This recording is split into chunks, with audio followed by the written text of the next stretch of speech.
আসসালামু আলাইকুম। আমি এখন অবস্থান করছি আমার প্রতিবেশী বড় ভাই রফিক মিয়া ভাইয়ের সবজি চাষের জমিতে। এখানে ভাই তার জমিতে কপির চারা রোপণ করছেন। এটা কি কপি ভাই, ফুলকপি না বাঁধাকপি? এটা ফুলকপি। এটা ফুলকপি। এটা তো লেটে আসবে তাই না? হ্যাঁ, লেটে আসবে। বাজারে তো এখন অন্যান্য কপি উঠে গেছে, এটা ফুলকপিটা উঠছে। হ্যাঁ, এটা আসতে কতদিন সময় লাগবে এটা? ওটা এটা না, হ্যাঁ, এটা আপনার মোটামুটি প্রায় 70 দিন সময় লাগবে। 70 দিন সময় লাগবে। তা তো এটা লেট ভ্যারাইটি বলা যায়। হ্যাঁ, এটা লেট ভ্যারাইটি। এর আগেও কি এগুলি করা হয়েছে চাষ? হ্যাঁ, করা হয়েছে অনেক। প্রতি বছরই করা হয় না? হ্যাঁ। আচ্ছা, এই ফুলকপি চাষের সুবিধাটা কি ভাই? ফুলকপি চাষের সুবিধা এখন বর্তমান যে কপি যে যাই হয়তো দেখা যাচ্ছে কি চাষ করব, বৃষ্টির পরিমাণ একবারে সীমিতই। শীতের মৌসুমে ওই রকম পোকামাকড় আক্রমণ করে না।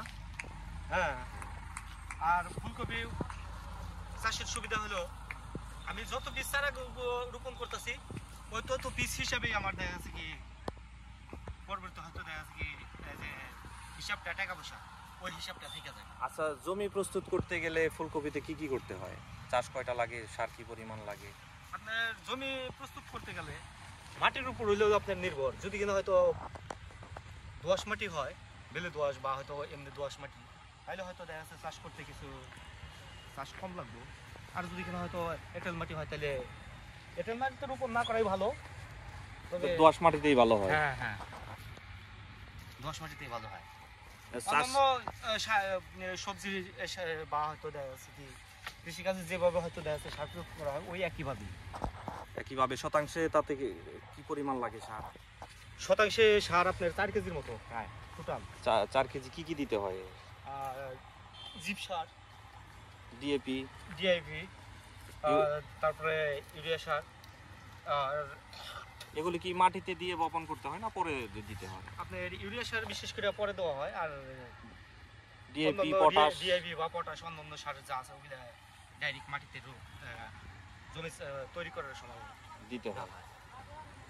তারপরে এরপরে পরিচর্যাটা কি করতে হবে চারা লাগানোর পরে?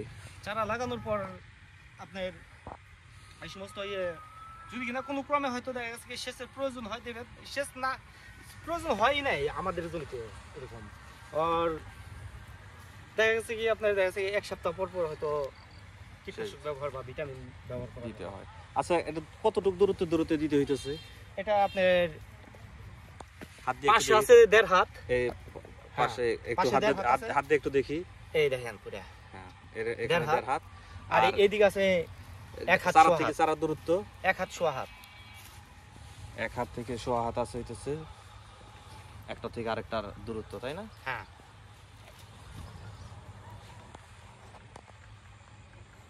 এই চারা তো বাড়িতেই করা চারা না বাজারের চারা?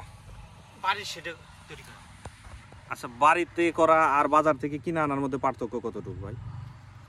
বাজার থেকে কিনে আনার মধ্যে পার্থক্য হলো আপনি যদি কিনা হয়তো বাড়িতে যদি কিনা হয়তো একটা বীজ বাজার থেকে ডাইরেক্ট ডিলার, আপনার বাড়িতে যদি কিনা হয়তো চারা গজানো হয় তাহলে আপনার মনে করেন যে খরচ কম হবে, সাশ্রয় হবে।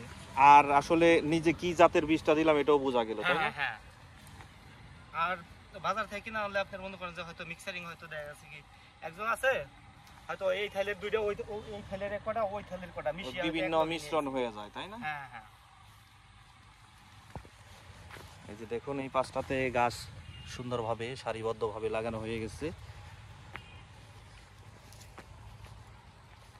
এই হলো আমাদের গ্রামীণ জীবন, চাষিদের জীবন। আমি আমার ভিডিওর মাধ্যমে ফুলকপি চাষের বিস্তারিত তুলে ধরার চেষ্টা করলাম।